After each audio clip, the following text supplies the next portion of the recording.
भाभी जी, आप यहाँ क्या कर रही हैं? आप कौन? अरे शहर में कर्फ्यू लगने वाला है, आप चलिए यहाँ से जाइए। कर्फ्यू? अरे आइए आइए आइए, बैठिए, हम आपको छोड़ देते हैं। बैठिए बैठिए।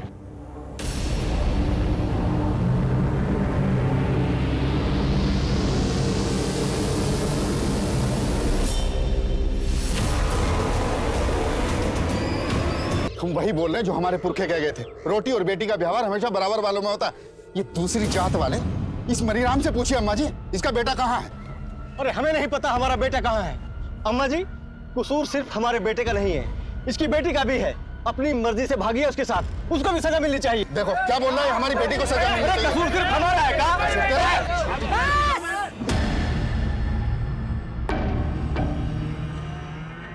तू मैं मर मिटे पूछ पूछ के जात। राम रहीम हैरान है, नाजुक है हालात। ये भी तो कह गए थे हमारे पूर्वज। अब आप लोग बताइए हमको कि क्या अपनाना है, अच्छाई या बुराई?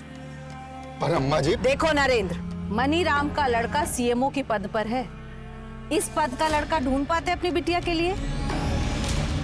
अम्मा जी, हम अपनी बेटी की शादी अपनी जात में ही करेंगे। बस, हम फैसला कर लिए हैं।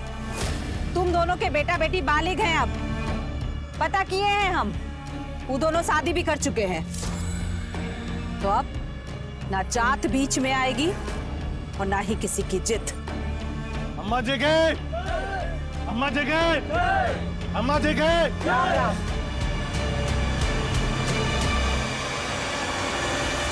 When the going gets tough, the tough get going. कोशिश करने वाले की कभी हार नहीं होती। हमारी दादी की तरह हमारी मम्मी ने भी साबित कर दिखाया है। ये रही हमारी मम्मी।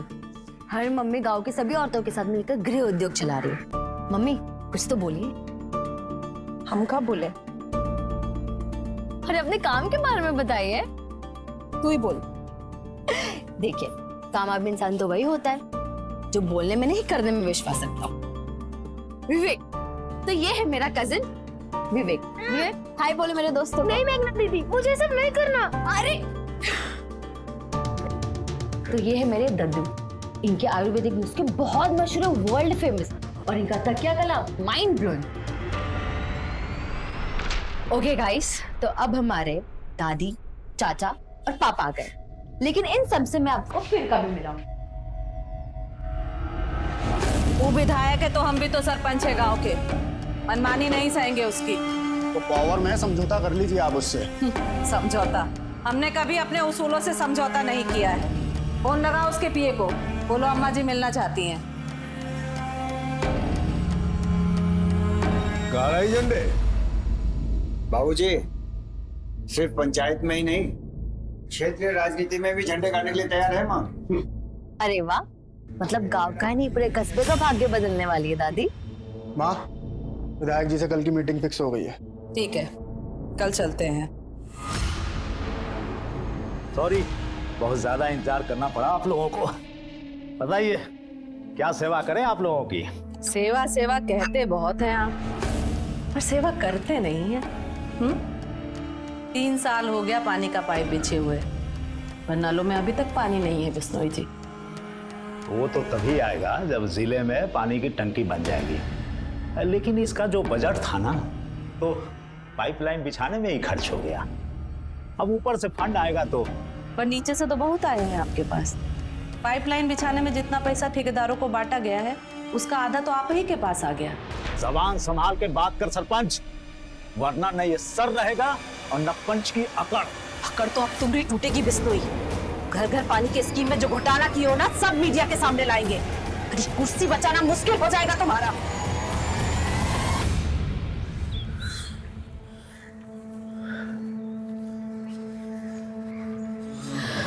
संज्ञान, हम यहाँ तुम्हारा 1 घंटे इंतजार कर रहे हो, तुम अब जा के आ रहे हो?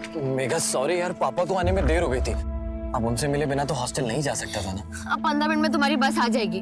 बस सर 15 मिनट बिताने के लिए इतना वेट किया हम। सच हम तुम्हें ड्रॉप करने ही नहीं आते। तुम चाहो तो अभी भी मेरे साथ भाग सकती हो।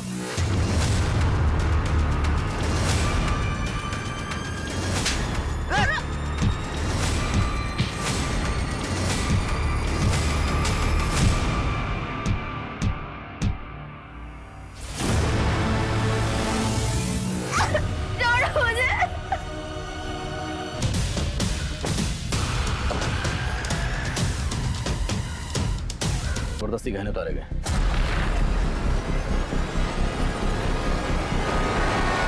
सर माँ हमेशा गले में सोने की चैन, हाथों में सोने के कंगन, हीरे और सोने की अंगूठियां पहनती थी। लेकिन ये जगह आपके घर से काफी दूर है। आपकी माँ इस सुनसान जगह पर अकेले क्या करने आई होंगी? सर हमें भी कुछ समझ में नहीं आ रहा है। रात को माँ घर पर नहीं आई थी और उनका फोन भी बंद आ रहा था, और आज सुबह यहाँ उनकी लाश। आप लोगों को किसी पर शक? साहब हम कहते हैं सब पूरा किया धरा है ना नरेंद्र का ही है। कौन नरेंद्र? हमारे गांव का ही है साहब। उसकी लड़की ने दूसरे जात के लड़के से शादी कर लिया था। नरेंद्र चाहता था अम्मा जी वो लड़के को सजा दे, पर अम्मा जी लड़का और लड़की के रिश्ता का बचाव किए थे, इसलिए बहुत गुस्से में था। अम्मा जी, मैं उस नीच लड़के को अपना दामाद ना मान सकता। अगर आपकी बेटी होती तब भी आप यही फैसला सुनाते? हाँ, तब भी हमारा यही फैसला होता। हमें मंजूर नहीं है आपका ये फैसला। साहब वो नरेंद्र अपना फोन बंद करके भाग गया है। हमको पूरा यकीन है अम्मा जी का मर्डर उसी ने किया है। रहता कहाँ है नरेंद्र?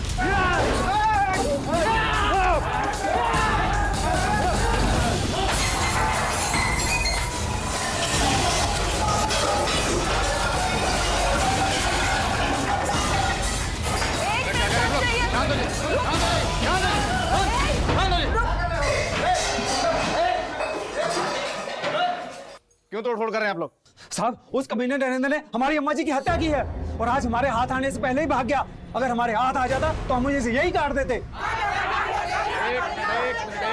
एक मिनट, जब वो घर पे है ही नहीं तो तोड़फोड़ करके क्या फायदा होगा? तो सर लाइन से हमारे सामने, हम उसे जिंदा नहीं छोड़ेंगे। भाभी हमने चारों तरफ पता किया, लेकिन मीका का कहीं कुछ पता नहीं चल रहा। पर वो ऐसी तो गायब नहीं हो सकती ना शमशेर भैया, जरूर उसके साथ कुछ हुआ है।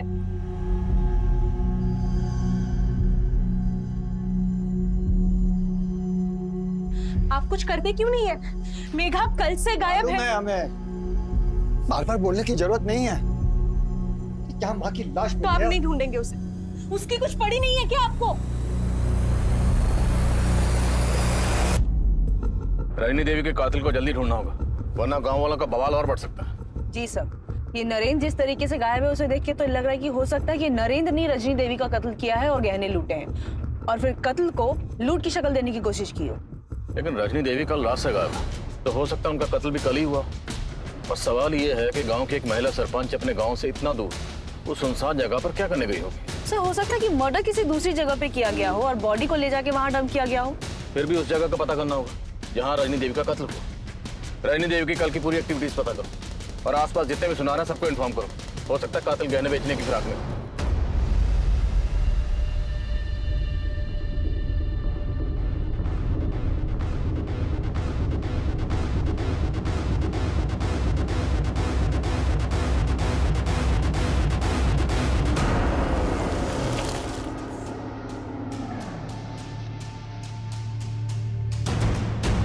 शहर क्या गई यार, इतना बड़ा कांड हो गया, इतनी बड़ी बात हो गई, तुमने हमें बताना जरूरी नहीं समझा, खबर तक नहीं दी हमें। और तू हरामखोर, तू कहा था बेकाम हुआ? वो बाजी अम्मा जी ने हमें दोपहर में ही काम के लिए तहसील भेज दिया था। तू तहसील में था तो कौन सी कचहरी लगाने गई थी? तू बता दी क्या, तुझे उसके बारे में सब पता रहता था, अब बोलेगा अभी?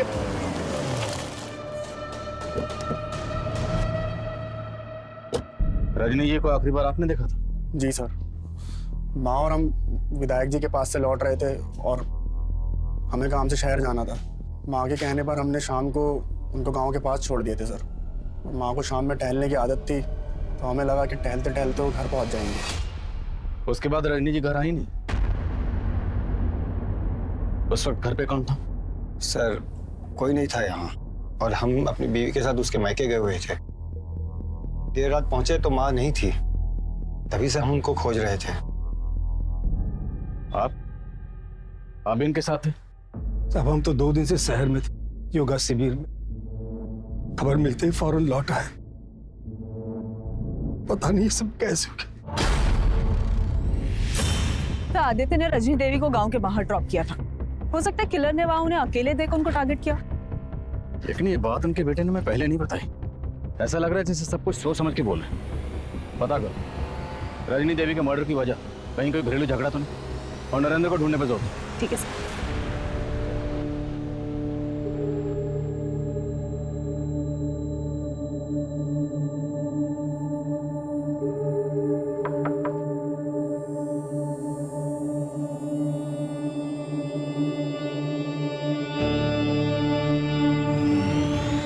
रजनी ने नरेंद्र की बेटी के गैर जातीय विवाह को जायज ठहराया था और सरपंच बनने के बाद से लगातार रजनी ऐसे फैसले कर रही थी जिसने उस पूरे क्षेत्र में उसकी गरिमा बढ़ा दी थी। पर उससे प्यार करने वालों से ज्यादा उससे नफरत करने वाले थे। लेकिन सवाल यह भी था कि रजनी की पोती मेघा और उसका दोस्त संज्ञान जिस क्रूरता का शिकार हुए थे, क्या रजनी की हत्या से उसका कोई लेना देना था? आखिर क्या वजह थी कि रजनी के परिवार ने पुलिस को यह नहीं बताया था कि मेघा भी लापता है? पुलिस को रजनी के परिवार पर भी शक हो रहा था और उनका खबरी नेटवर्क रजनी और उसके परिवार से जुड़ी हर जानकारी को इकट्ठा कर रहा था।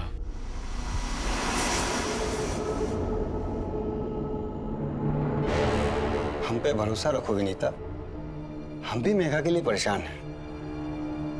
पुलिस को इस मामले से दूर रखना पड़ेगा। इसीलिए थी उस दिन सुबह नरेंद्र को एक टैक्सी स्टैंड के पास देखा गया था। एक सवारी टैक्सी वाले ने उसे हापुड़ बस अड्डे के पास उतारा था। हापुड़ पता करो, हापुड़ या उसके आसपास नरेंद्र की जान पहचान का कोई रहता है या नहीं? हो सकता है वहीं चुप के बैठा। सर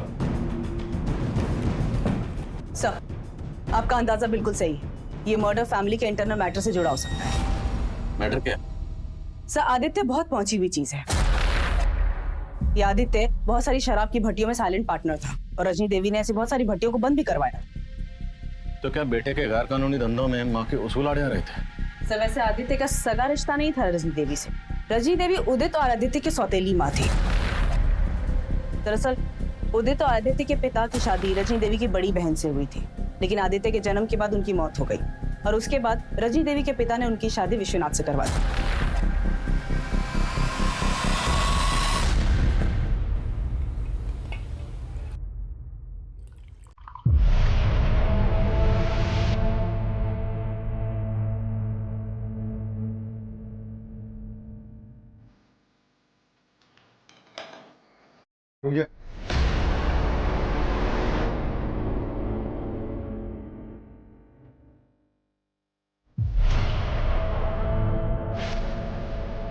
चल चाट इसको।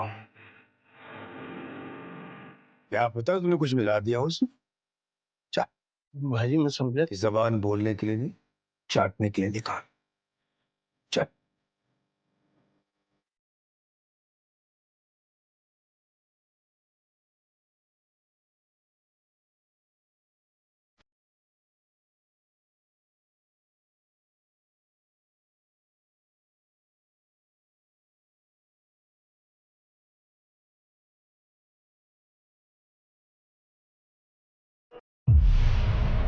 शाबाश। अरे वफादारी का नाटक बड़ा अच्छा कर लेता है तू।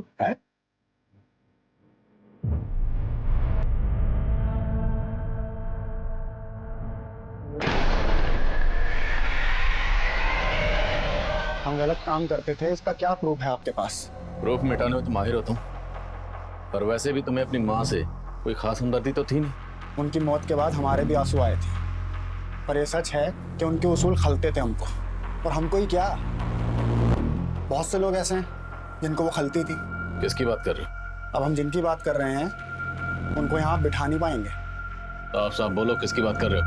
हमारी माँ ने इस बार विधायक बिश्नोई जी से पंगा लिया था, उसी के ऑफिस में उसी की पैंट ढीली कर दी। पकड़ तो अब तुम्हारी टूटेगी बिश्नोई। घर घर पानी के स्कीम में जो घोटाला किया हो ना, सब मीडिया के सामने लाएंगे। कुर्सी बचाना मुश्किल हो जाएगा तुम्हारा। तू मेरी कुर्सी हिलाएगी? तू मेरी कुर्सी हिलाएगी? औकात देखिए तेरी। अरे सर, सर तुम्हारे जैसे कितने सरपंच मेरे नीचे हैं। अरे सर रहने दीजिए ना, माँ छोड़। औकात की बात कर रहे हैं नेताजी, और फिर तो सुना दे हम इनको अपना। आप चाहते हैं कि हम अपना मुंह बंद रखें, बस आप हमारे गांव के स्कूल के लिए 20 लाख रुपया डोनेशन दे दीजिए, हम एकदम चुप हो जाएंगे। उन्हें लग रहा था विधायक जी डर जाएंगे, लेकिन उन्होंने तो माँ को मार के ही खामोश कर दिया। अच्छा, तो ये बात तुमने हमें पहले क्यों नहीं बताई? सर अगर हम आपको पहले बता देते तो वहाँ जो विधायक विश्नोई जी बैठे हैं वो हमको उठा लेते घर से और आप उनकी गिरबान तक नहीं पकड़ पाते। नो एविडेंस बोल के आप लोग पल्ला झाड़ लेते। सर हमें अपनी सिक्योरिटी भी देखनी और साथ में अपनी फैमिली वालों की भी।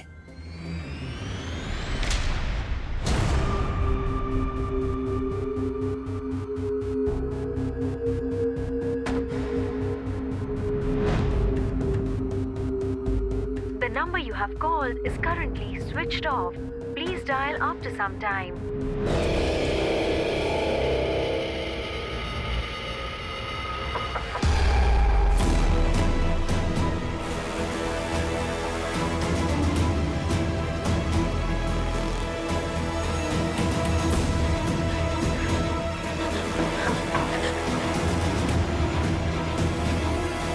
कौन है? Room service madam.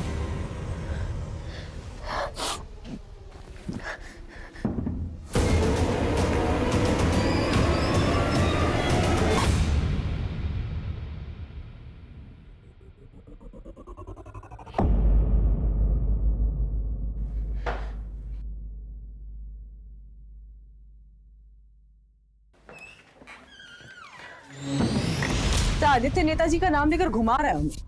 पर इतना कंफर्म है कि रजनी देवी नेताजी से मिलने गई थी। पता करो, क्या रजनी देवी के पास कोई ऐसा सबूत था जिससे नेताजी को खतरा हो सकता था? और हो सकता है इस काम के लिए नरेंद्र को इस्तेमाल किया गया हो। ये केस अब एक हाई प्रोफाइल केस बन गया था और इस केस के सबसे बड़े सस्पेक्ट नरेंद्र को ना पकड़ पाने से पुलिस पर मीडिया और गांव वालों का प्रेशर आ गया था। लेकिन जल्द ही पुलिस ने नरेंद्र को ढूंढ निकाला।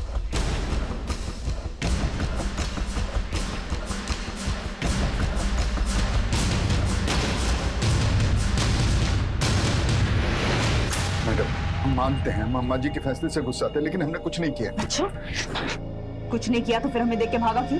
मैडम भागते नहीं तो गांव वाले हमें जिंदा नहीं छोड़ते। और अब हम तुझे नहीं छोड़ने वाले।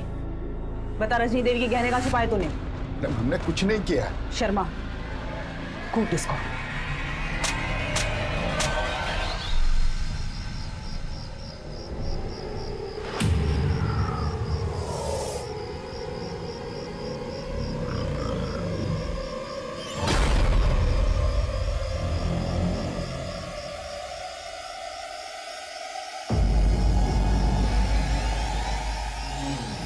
देखिए, हम कहते थे ना कि उनका किसी से चक्कर है। चलिए अंदर। दरवाजा खोलिए, दरवाजा खोलिए। क्या हुआ भाई साहब? कहा हुआ सीमा? ये बोल रही है स्वीटी के साथ चक्कर चल रहा है आपका? मेरे बीवी हमारे बता रहे हैं आप। भाई साहब इसमें इनका दोष नहीं है। हम आपको बता रहे हैं ना, ये हमारी बीवी हम पे सख्त न्यायादा करती है। तुम झूठ मत बोलो। अरे हम ये भाई साहब से मिलने आए रहे और इनको देखने के बाद में भी तुम ये फालतू का तमाशा कर रही हो। इसको क्या लगता है कि इसके हकलाने की वजह से हम इसको पसंद नहीं करते हैं और इसीलिए सिर्फ अटेंशन हमारा पाने के लिए हमको जगह जगह बदनाम करती फिरती है। सुनिए, हमें इंस्पेक्टर साहब से मिलना है। और बात क्या है? हमारी बेटी लापता है। क्या? जिस दिन आपकी सास रजनी देवी का कत्ल हुआ उस दिन से आपकी बेटी मेघा भी गायब है। तो ये बात आपने हमें पहले क्यों नहीं बताई? हम बताना चाहते थे पर हमारे पति ने हमें रोक लिया। क्यों? क्योंकि उन्हें लगता था कहीं आप मेघा पर शक ना करो। और मेघा गायब क्यों है? उसकी क्या वजह? सर वो एक लड़के को पसंद करती थी। कौन लड़का? संज्ञान। संज्ञान, हम यहाँ तुम्हारा 1 घंटे इंतजार कर रहे हो और तुम अब जाके आ रहे हो। मेघा सॉरी यार, पापा को आने में देर हो गई थी। सर जिस दिन मेघा गायब हुई उस दिन हमें लगा कि संज्ञान उसे लेके भाग गया है, क्योंकि उस दिन से वो भी गायब है।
जी है।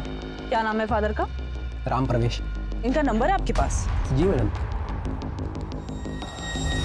सर, मेघा के लापता होने को लेकर रजनी देवी के घर में हर कोई जानता था और मेघा की माँ की तरह सब लोग मेघा के दोस्त संज्ञान के ऊपर ही शक जता रहे हैं।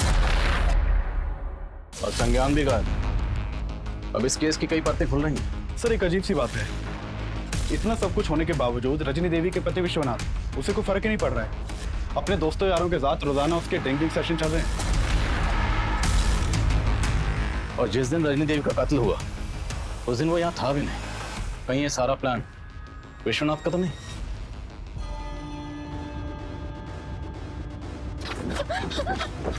अपनी बीवी को कोसने की वजह नहीं बताएंगे? उसे कोसने की सबसे बड़ी वजह थी वो शमशेर। शमशेर? हाँ, शमशेर। हमसे ज्यादा उसे पसंद करती थी। कहती थी कि हम उसकी नहीं, उसके बाप की पसंद थे। आप कहना चाहते हैं आपकी बीवी रजनी देवी का शमशेर के साथ? जो आंखों देखा है वही बता रहे सर। वो हमारे फार्म हाउस में उसके साथ बहुत ज्यादा वक्त गुजारती थी।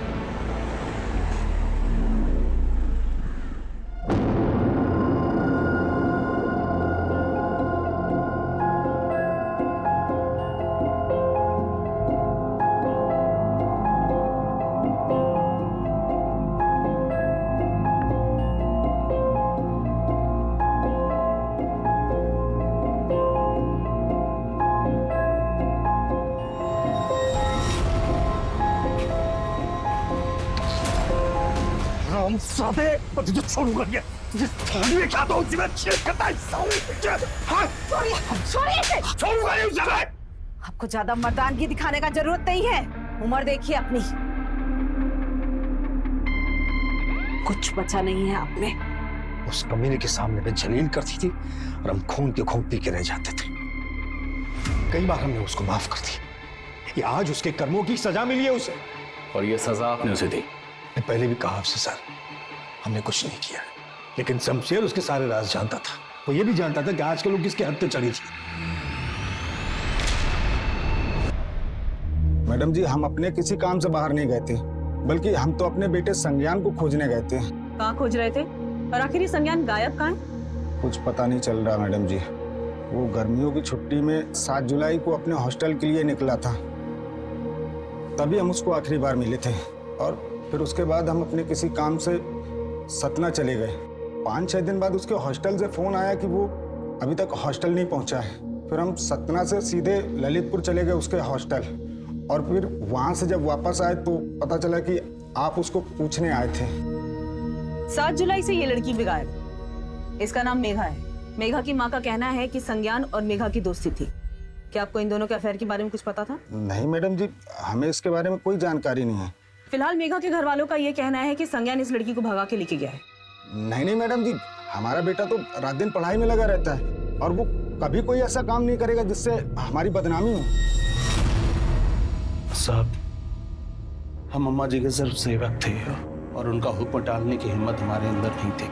उनके साथ संबंध रखना हमारी मजबूरी थी, हमारी इच्छा नहीं। 10 बज गए। हम आपके लिए खाना पैक करा कर लाएं या घर पर जाकर खाएंगे? आज घर जाने का मूड नहीं है।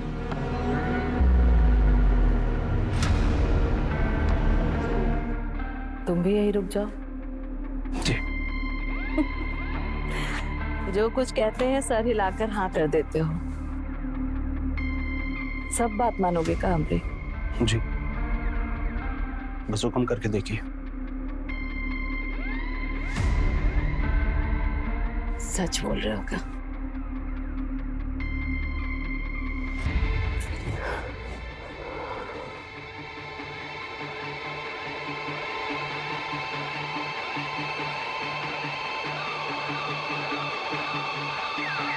उस दिन की बात से हम उन्हें मना नहीं कर सके। तो ऐसा क्या हुआ था कि तूने रजनी देवी को मार ही दिया? नहीं सर, ऐसा हमने कुछ भी नहीं किया। अब झूठ बोलने का कोई फायदा नहीं। 7 जुलाई जिस शाम रजनी देवी का मर्डर हुआ, तूने अपने दोनों साथियों को, विक्रम और भवन को फोन किया था और तुम तीनों ने मिलकर रजनी देवी की पोती को उठाया। वो दोनों कबूल कर चुके। अब तेरी बारी। हमने जो कुछ किया वो अम्मा जी के कहने पे किया। कुल और जात की बात कर रही है?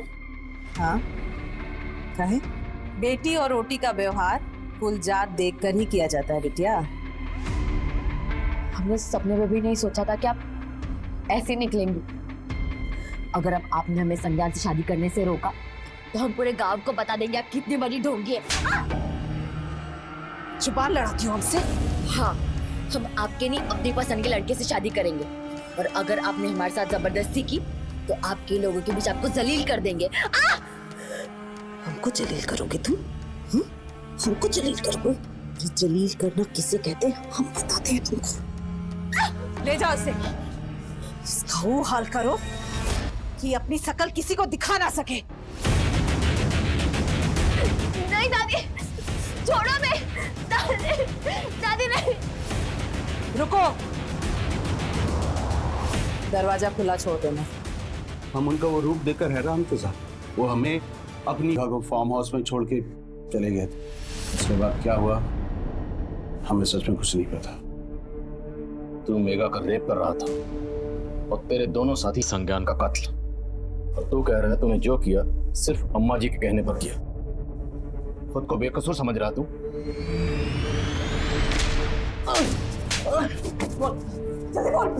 मैडम, हम उस लड़के की पिटाई जरूर की थी, लेकिन हम जान से मारना नहीं चाहते थे। रुक रुक, कहीं मर तो नहीं गया था? इस पर विश्वास करना मुश्किल था, लेकिन शमशेर झूठ बोले। पुलिस को फिलहाल इसकी भी कोई वजह नजर नहीं आ रही थी।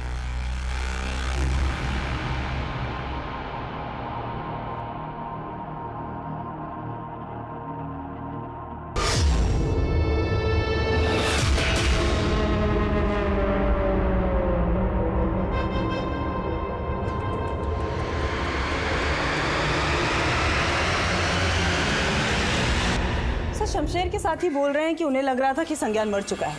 अगर ऐसा होता तो उसकी लाश मिलनी तो चाहिए थी। सब ये समझ में नहीं आ रहा है कि वो दोनों सच सच बोल रहे हैं कि कहानी अब भी कुछ और है। और रजनी देवी के घर वाले ये मानने को तैयार ही नहीं है कि रजनी देवी अपनी पोती के साथ ऐसा कुछ करवा सकती है। और सईद शमशेर के दोस्त भी ये मानने को तैयार नहीं है कि रजनी देवी की हत्या में उन दोनों का हाथ है। संज्ञान के साथ साथ मेघा का भी कुछ पता नहीं चल रहा। ये केस को सुलझता ही जा रहा है। सर एक बात पता चली है। रजनी देवी की हत्या के अगले दिन उनके बड़े बेटे उदित ने एक गैराज में एक कार बेची थी, वो भी सिर्फ 15,000 रुपए में। कुछ तो गलत है। उस कार को तुरंत जब्त करो और फोरेंसिक को बुलाओ, और रजनी देवी के घर वालों को इस बारे में कुछ पता नहीं चलना चाहिए, और किसी भी तरह से पता करने की कोशिश करो कि संज्ञान और मेघा इस वक्त कहाँ है। सर देखा पुलिस के पास जाने का नतीजा कितना तमाशा बन गया है हमारा। तो चाहते क्या हैं आप? हम अपनी बेटी को भूल जाएं? इस मुसीबत में फंसने से अच्छा है कि भूल जाओ कि हमारी कोई बेटी भी है।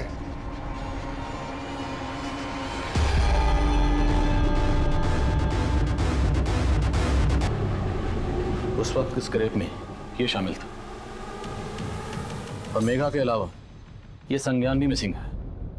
आपकी तहकीकात के दौरान क्या कुछ ऐसा सामने आया जो इस लड़के से कनेक्टेड हो? नहीं सर, अभी तक कुछ पता नहीं चला। हाँ अभिषेक। सर उस कार में मिले ब्लड की फोरेंसिक रिपोर्ट आ गई है। वो ब्लड रजनी देवी के ब्लड से ही मैच करता है। सर मानते हैं कि हमने आपसे सच छिपाया, लेकिन माँ की हत्या से हमारा कोई लेना देना नहीं। तो किसका लेना देना? सर उस रात माँ घर नहीं पहुंची थी और मेघा का भी कुछ पता नहीं चल रहा था। हम और आदित्य बहुत परेशान थे। हम जब माँ के फार्म हाउस पर पहुंचे तो हमने देखा, सर हम इतना घबरा गए थे कि हमें समझ में ही नहीं आया कि हम क्या करें, इसलिए माँ की लाश को ठिकाने लगा दिया। सर हमने नहीं मारा है माँ को। तुमने नहीं मारा तो फिर हमें क्यों नहीं बुलाया? और मेघा के गायब होने की बात भी तुमने पहले नहीं बताई, क्यों? साफ साफ बोलो, क्या छिपा रहे? सर कुछ भी नहीं छिपा रहे हैं। हमें लगा कि शायद मेघा के हाथों माँ की हत्या हो गई हो। हम तो सिर्फ उसको बचा रहे थे। तो तुम जानते थे कि मेघा ने तुम्हारी माँ? नहीं सर, हम तो खुद ही ढूंढ रहे थे उसको। उस रात रजनी का मर्डर हुआ था, ये बात सिर्फ उदित और आदित्य ही नहीं, मेघा की मां विनीता और रजनी के पति विश्वनाथ को भी मालूम थी। इसलिए पुलिस किसी का भी भरोसा नहीं कर रही थी। वहीं संज्ञान की भी कहीं कोई लीड नहीं मिल रही थी, लेकिन अब कुछ ऐसा मिला था जिसने पुलिस का नजरिया ही बदल दिया था। सर कुछ दिनों पहले मेरठ में एक सीमा नाम की औरत का उनकी बॉडी के साथ रेप किया गया था। सीमा का रजनी देवी या मेघा से कोई कनेक्शन? सर फिलहाल तो कोई कनेक्शन नहीं मिला है। माना कि सीमा और मेघा का मर्डर केस अलग है, लेकिन रजनी देवी के मर्डर केस में वो सिमिलैरिटीज नहीं मिली। तो सीमा के मर्डर केस में कोई ऐसा सस्पेक्ट जो मेघा से कनेक्टेड हो? सर फिलहाल उसके बारे में भी कुछ नहीं पता चला है। पर सीमा के मर्डर में मेरठ पुलिस को सीमा के पति योगेंद्र पे शक था। पुलिस का कहना है कि सीमा को अपने पति पे शक था क्योंकि उसका काफी औरतों के साथ अफेयर चल रहा था। तो हो सकता है योगेंद्र मेघा को भी जानता। साहब हम किसी मेघा को नहीं जानते, हमने कोई मर्डर नहीं किया है। तेरी बीवी तुझ पर शक करती थी, हो सकता है तेरा मेघा से भी अफेयर रहा हो। साहब हम कितनी बार बताए आपको, ऐसा कुछ नहीं है साहब, भगवान कसम खा के बोल रहे हैं हम।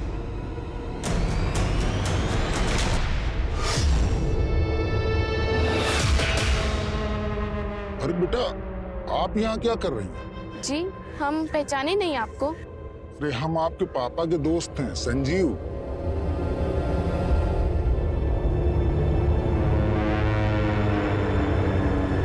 पापा, कोई संजीव अंकल आपके फ्रेंड है क्या?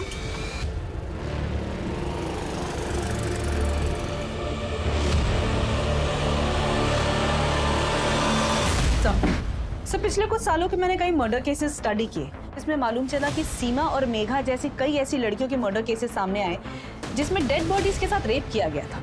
हत्या की वजह थी सर पे हुआ वार, और एक दो क्राइम सीन पर पुलिस को खून में लथपथ हथौड़े भी मिले। हथौड़े? यस। तो क्या ये किसी सीरियल मोलेस्टर का काम जो एक ही पैटर्न से सारे मर्डर कर रहा है? लग तो ऐसा ही रहा है सर। इन सारे केसेस को अच्छी तरह स्टडी करो और देखो कि क्राइम सीन पर आसपास क्या क्या कॉमन है, कोई ना कोई लीड जरूर मिलेगी। Right sir. पुलिस इस केस में सीरियल मोलेस्टर की थ्योरी बना रही थी, लेकिन संज्ञान के गायब होने का राज इस केस को फिर से दूसरी दिशा में मोड़ रहा था। सर ललितपुर से कुछ दूरी पर एक लॉज है, आरवी लॉज। इसी लॉज से 5 किलोमीटर की दूरी पर मेघा की लाश मिली थी। सर खबरों से पता चला है कि पिछले कुछ दिनों से वहां पे एक लड़का छुपकर बैठा हुआ है। मुझे शक है कि वो संज्ञान है। फौरन एक टीम लेकर वहां पहुंचो।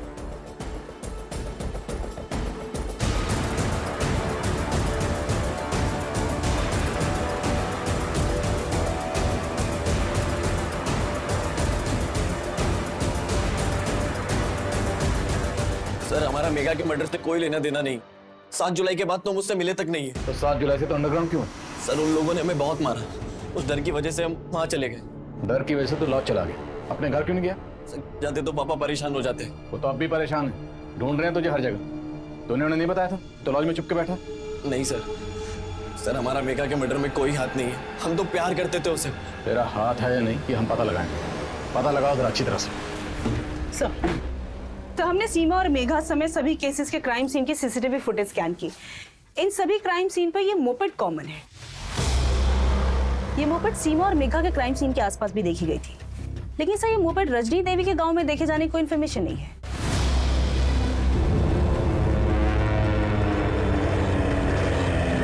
सुनिए, गाड़ी खराब हो।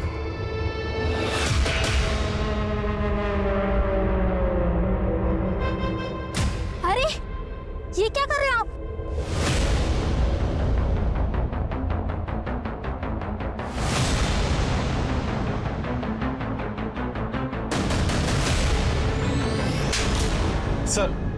सर संज्ञान अब बोल रहा है कि उसके फादर जानते थे कि वो एक लॉज में छुपा हुआ था।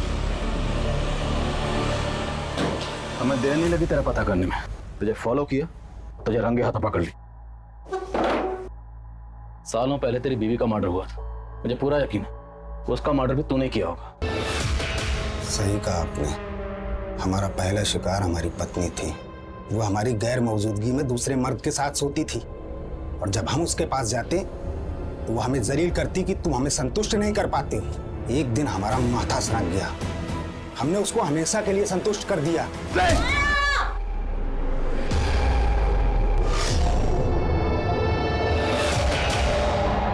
वो तो संतुष्ट हो गई, पर हम संतुष्ट नहीं हुए। उसी वजह से हमें इन औरतों से नफरत हो गई।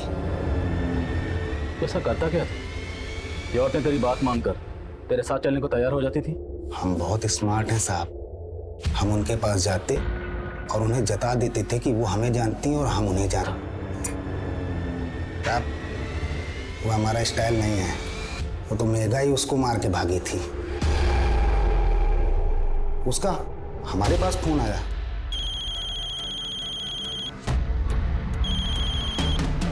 हेलो अंकल, हम मेघा बोल रहे हैं, संज्ञान की दोस्त। मेघा? हाँ अंकल, संज्ञान ठीक तो है ना?